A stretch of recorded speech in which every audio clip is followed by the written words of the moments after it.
This is a clipping from a video that was given to me by someone claiming that President Donald Trump is wrong for intervening in the affairs of Venezuela. I want to play a portion of the video that was sent to me and make a brief response to it. So this is a portion of that video. Iraq and Afghanistan. And for what? Just so that we can put in a new puppet government that is slightly less socialist and that will play along better with the rest of the global establishment. Also, if we invade Venezuela, we could find ourselves in direct conflict with Russian forces because they are already there. The arrival of 400 Russian military contractors after Mr. Trump's January 23rd recognition of Mr. Guaido, the head of the National Assembly, triggered speculation that Moscow was reinforcing Mr. Maduro's personal security or even preparing his evacuation. But with Mr. Maduro defying calls to step down, the Russian mission may be more extensive than reported, said John Marielanda, a U.S.-trained intelligence officer and advisor to conservative Colombian President Ivan Duque, an opponent of Mr. Maduro. Mr. Marielanda said the recent Russian arrivals are special forces, Spetsnaz, who are being embedded among Venezuela's elite military units to better resist any U.S. intervention or internal coup against Mr. Maduro. Do we really want to go head-to-head with Russian special forces over the political future of Venezuela? If we're going to ask young American men and women to shed their blood, it had better be for a really, really good reason. And not liking the socialist leader of Venezuela does not qualify. In the short term, the focus for the U.S. is going to be on trying to get humanitarian aid into Venezuela from neighboring Colombia and elsewhere. During his speech, Trump admitted that U.S. Air Force cargo planes have been shuttling such aid into Colombia in recent days. The first U.S. Air Force C-17 landed in Colombia, loaded with crucial assistance, including thousands of nutrition kits for little Venezuelan children, Trump said. Unfortunately, dictator Maduro has blocked this life-saving aid from entering the country. He would rather see his people starve than give them aid. Maduro is not. Okay, so the question is Trump wrong for desiring to invade Venezuela? And it asks the question, is it worth it? Is it worth risking American lives just because you don't like the Venezuelan president? Well, it's not because they just don't like the guy. It's because there's a humanitarian crisis going on in Venezuela. The people who made this very video say that he'd rather his people starve to death, okay, than to let humanitarian aid come in across their border in order to help the people. So we need to understand exactly what was going on in Venezuela. What do we know about this president of Venezuela, Mr. Maduro? Well, let's take a look at what the encyclopedia has to say about him. Nicolas Maduro is president of Venezuela. And notice some of the facts that we have concerning him. It says here that shortages in Venezuela and decreased living standards led to protests beginning in 2014 that escalated into daily marches nationwide, repression of dissent, and a decline in Maduro's popularity. According to the New York Times, Maduro's administration was held responsible for grossly mismanaging the economy and plunging the country into a deep humanitarian crisis and attempting to crush the opposition by jailing or exiling critics and using lethal force against anti-government protesters. So this guy plunged their economy into the ground. People are starving in his country. This is a human cry. People are dying in that country, and anyone who has a difference of opinion from his government, he wants to jail them or exile them from the country. So this guy is a dictator. It goes on to say an opposition-led National Assembly was elected in 2015 and a movement towards recalling Maduro began in 2016. Maduro maintained power through the Supreme Tribunal, the National Electoral Council, and the military. The Supreme Tribunal removed power from the elected National Assembly, resulting in a constitutional crisis and protests in 2017. So people were exercising their legal right to have an opposition. Just like in Barbados, we have the BLPs in power, and then people have the right to opposition known as the DLP. The same was true in Venezuela, but this guy doesn't even want the country to have an opposition, and so he removes the opposition so that he can have total and complete control, and nobody is allowed to contradict him. So there's no freedom of speech in that country anymore. This is absolutely wrong, and this led to the protests. His own people, the people of Venezuela, have been rising up against him. So it's not that Trump doesn't like him; his own people don't like him. On the 1st of April 2017, the Supreme Tribunal reversed its decision, thereby reinstating the powers of the National Assembly. Now, you might think that's a good thing, but notice what happened then.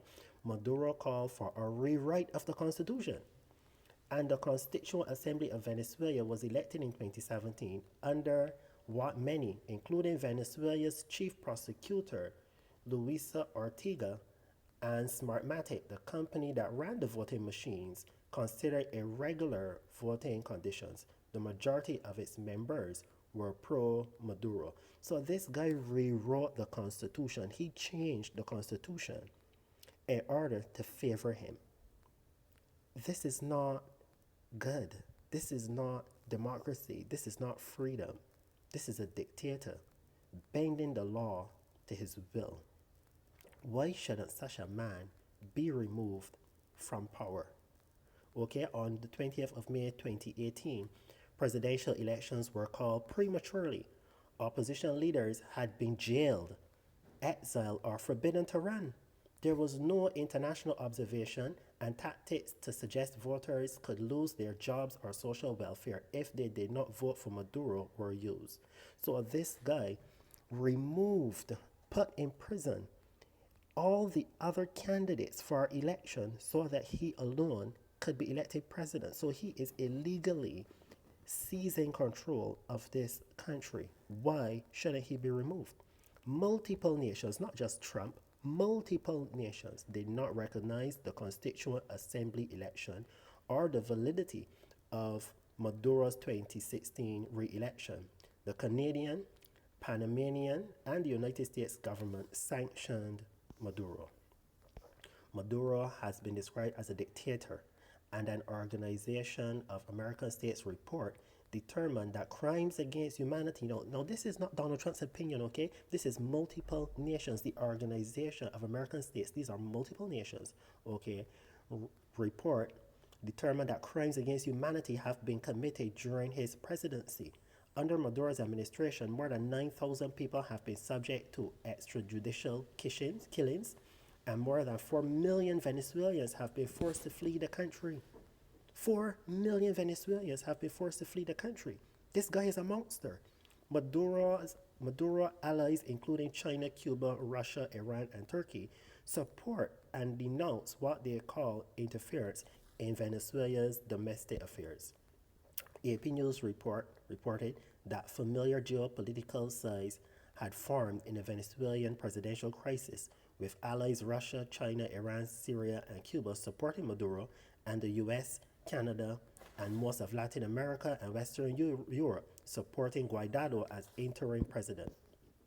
Amid widespread condemnation, President Maduro was sworn in on 10th of January 2019, and the President of the National Assembly, Guaido, declared himself interim president on 23rd of January 2019. Maduro's government states that the crisis is a coup d'etat led by the United States to topple him and control the country's oil reserves. Guaido denies the coup allegations, saying peaceful volunteers back his movement. Following a failed military uprising on April the 30th, 2019, representatives of Guaido and Maduro began mediation with the assistance of the Norwegian Center for Conflict Resolution. On 25th of March 2020, the U.S. Department of Justice indicted Maduro on charges of drug trafficking and narco-terrorism and the Department of State offered a $50 million reward for information to help bring him to justice. This guy is trafficking drugs. This guy is starving his own people to death. This guy has plunged his own economy into ruin. This guy is killing innocent people. This guy has caused millions of people to flee the country. Obviously, there is a reason why Donald Trump, wanted to get into Russia, okay? So it's not to say that this was without reason. Now, I want to show a video that is going to further explain why Trump is justified for intervening in Venezuela's affairs.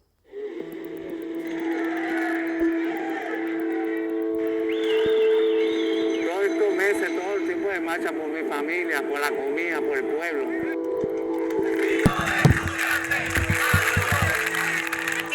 Siempre voy a estar en las calles luchando por la libertad de mis hijos. Y bueno. La violencia del gobierno y la violencia del AMPA. Todo eso son razones para tú salir a protestar, a manifestar, a defender tus derechos y aspirar a una mejor Venezuela. Venezuela was once the richest country in Latin America. It has the largest known oil reserves in the world, and its democratic government was once praised worldwide. But today, Venezuela's democratic institutions and its economy are in shambles. The country has the highest inflation rate in the world, making food and medicine inaccessible to most Venezuelans. Over the last 4 years, its GDP has fallen 35%, which is a sharper drop than the one seen during the Great Depression in the US. And the country's murder rate has surpassed that of the most dangerous cities in the world. These conditions have sparked months of protests against the president, Nicolas Maduro, and it's easy to see why. The country has become measurably worse since his election in 2013. A poll showed that about 80% of Venezuelans want Maduro removed from office. But instead, the opposite has happened. Maduro has consolidated his power, bringing the country closer to authoritarian rule.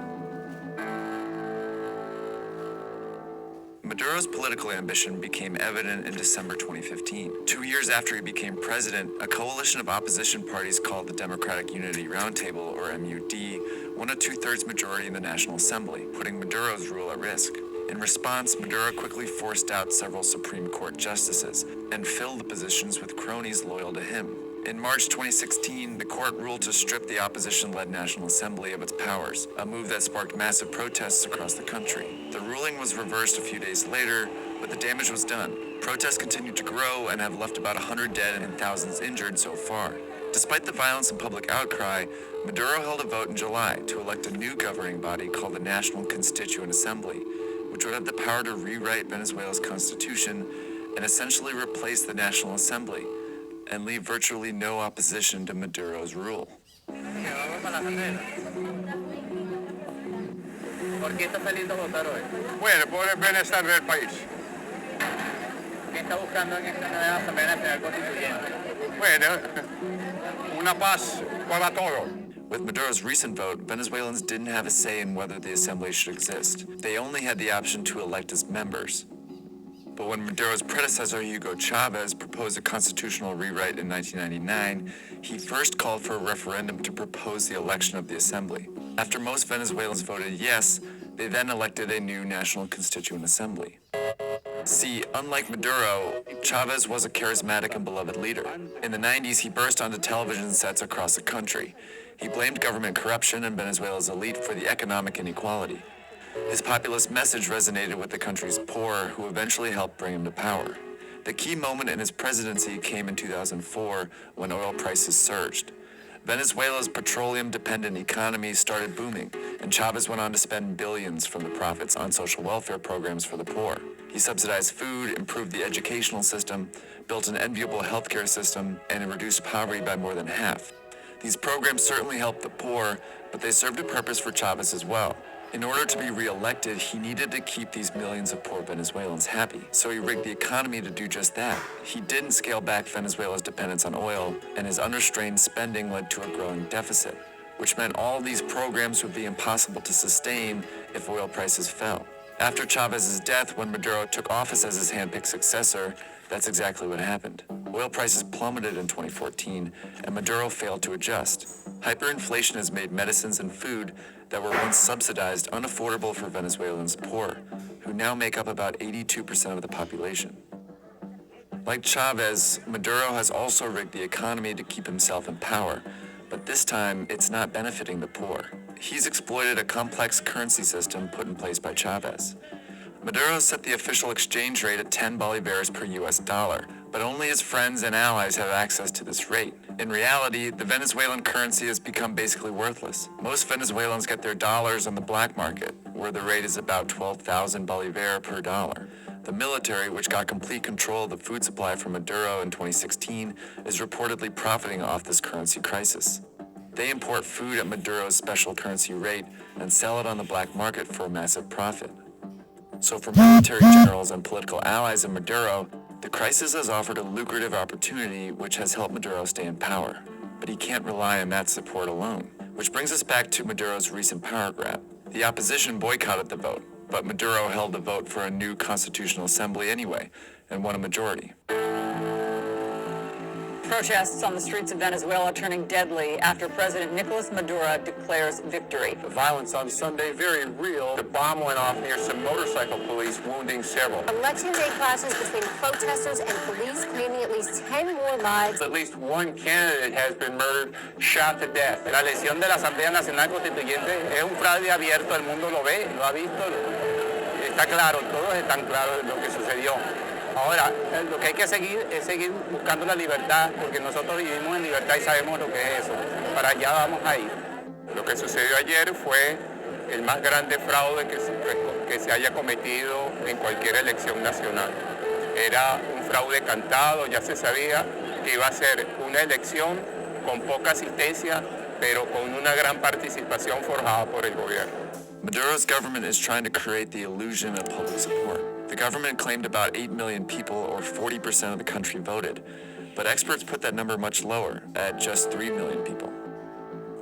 The international community, including Peru, Canada, Spain, Mexico, and Argentina, condemned the election. The U.S. imposed financial sanctions on Maduro and members of his government. But Maduro's assembly, filled with loyalists, convened anyway, and it swiftly removed Attorney General Luis Ortega, leader of the opposition. Armed groups reportedly arrested several other opposition leaders too. Whether the group will rewrite the Constitution or postpone the next presidential election remains to be seen. For now, Maduro has unprecedented power over a country that continues to spiral out of control. Esto está cada día peor, mi querido. Si este hombre no se va, aquí Venezuela, bueno, ya. Una guerra, una guerra. Aquí lo que hay es guerra, una guerra.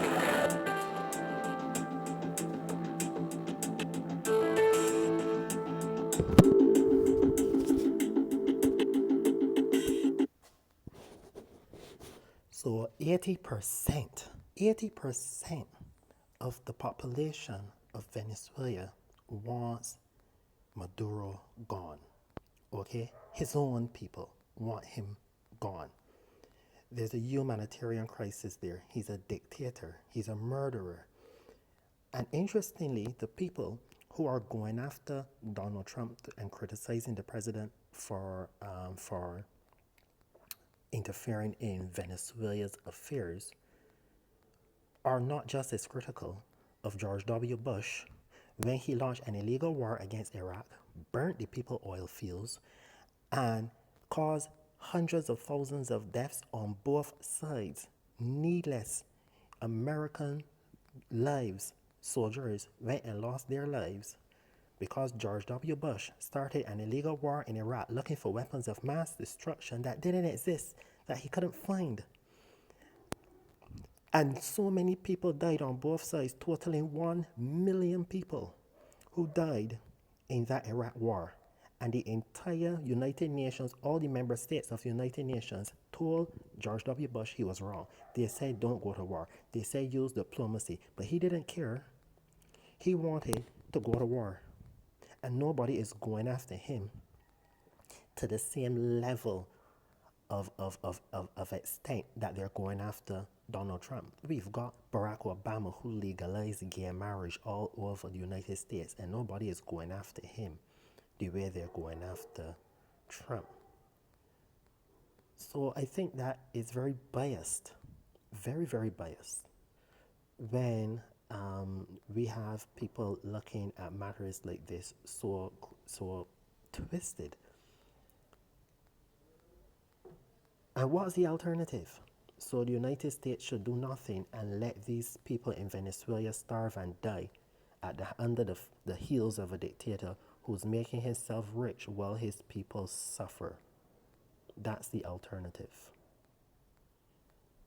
And interestingly, they claim that Trump was in bed with Russia. They claim that Putin was Donald Trump's friend. And yet they're contradicting themselves now to say that Donald Trump wants to go to Venezuela and fight with the Russians who are on Maduro's side.